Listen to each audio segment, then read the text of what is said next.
And their Partnership Manager, Brooke Turner, joins us on the show today. So good to have you here, Brooke. Welcome.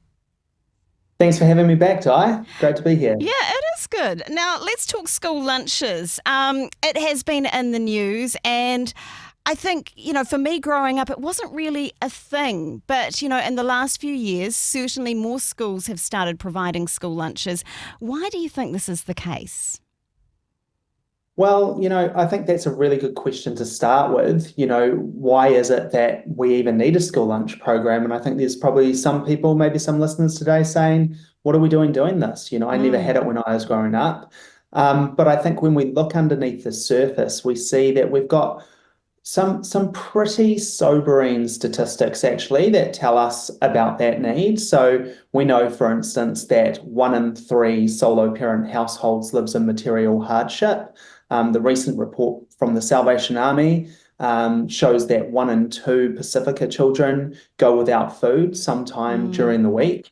And broader statistics put child poverty at about 13.6. So, more than 1 in 10 kids is literally going to school in poverty. And I guess you can sort of surmise that the school lunches, and particularly the areas in which those school lunches are given, because they don't go into every school. It's a targeted program for schools that are actually situated in lower socioeconomic areas, that the kids in those schools need those lunches. So they need those lunches because otherwise their bellies are empty and their tummies are rumbling. Instead of being able to focus on their work, they're going, where's my next meal coming from? So I think that's the rub of it at its base.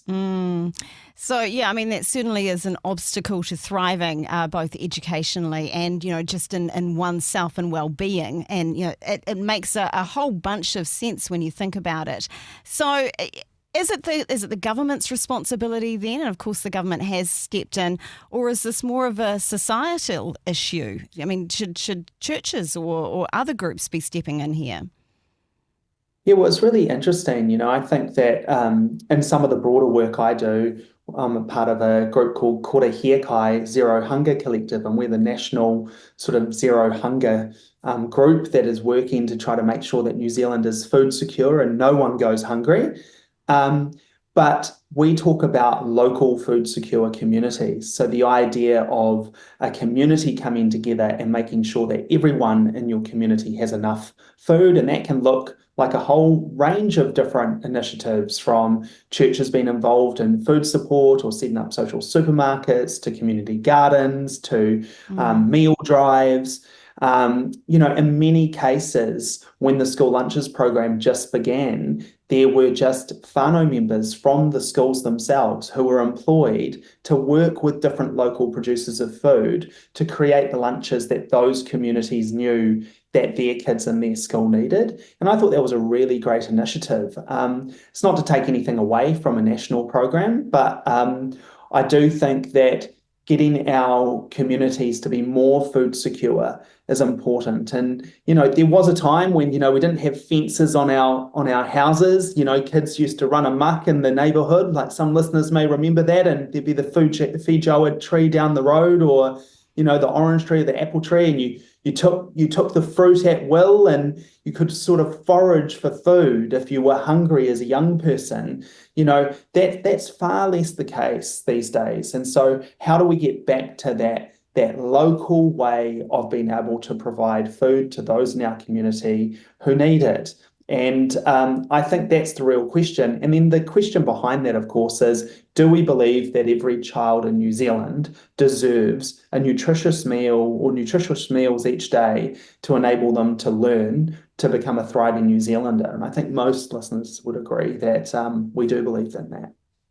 I mean, that's, such an interesting thing you put out there, that, we are talking school lunches today, but actually when you look at the issue as a whole, there are some broader things going on there. And, you mentioned community, and perhaps there is that sense of a loss of community, and perhaps how do we put it back into the hands of one another, of parents, of grandparents, of people living down the road who have that feijoa tree. I mean, I think it seems that it is harder and harder to be that sort of sharing community. There's almost a fear of doing so. Yeah, and I guess there's a lot of bad news, isn't there? And a lot of Mm, things that come at us that speak about the barriers to being able to sort of help communities thrive. I think if we think in our own lives, when do I put on a big kai at my house or a big mm, meal? It's when it's my kids' birthdays, maybe it's a combined family event, maybe yep. someone's graduated, or got some sort of lifetime achievement. Maybe it's just Christmas time. Maybe it's just a summer barbie. Maybe it's a winter roast. But food is a way of actually having community. And I think we've got to get away from this idea of food being transactional, this idea Mm, that, oh, that person doesn't have enough food. How do we get the food to them?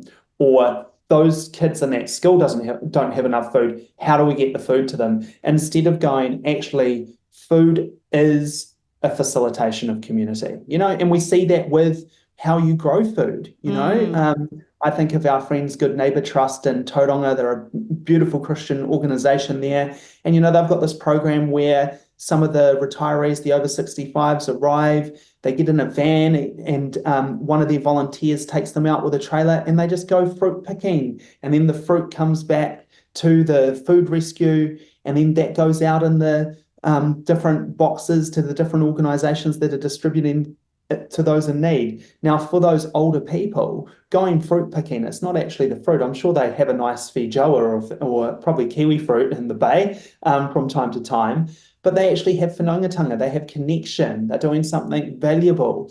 And I think we've got to get back to the essence of what this is. And as it pertains to school lunches, I think, most Kiwis would agree, hey, there's a principal in that school. He probably lives in the neighbourhood. His staff come from that neighbourhood to work. He or she is probably in the best place to determine what are the nutrition or food needs of their school and how do we support those leaders in our community to do that. And there's probably a whole bunch of people in each one of those communities ready to stand up and say, I'm ready to support. And I think that's where the beginning of the answer lies. It mm. doesn't necessarily take away food insecurity. And I think this is an issue that we are grappling with. And this is my last point.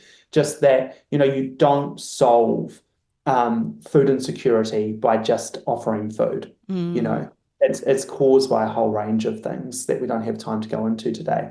But at least if we're allowing communities to have the courage and the resilience and the resources to support themselves, then we can build that kind of connection to do the deeper work. Yeah, I'd love to delve more into that whole area of food insecurity, but we've got a great start today. And yeah, just bringing us back to that reminder that, hey, food isn't a transaction. It is a communal thing that we can do together as communities. And yeah, perhaps thinking more in that community mindset, certainly helpful. Speaking with Brooke Turner today from Vision West, thanks again for being a part of the show. Thanks so much, Di. Thanks for joining us on Rhema. Now, if you found value in today's content, hit that like button. And if you haven't already, consider subscribing to our channel with the subscribe button. This really helps us to continue to produce more quality content for you. And hey, if you'd like to stay updated and never miss any of our future videos, ring that notification bell as well. Don't forget to follow us on our other socials, which are in the description below. And until then, stay tuned.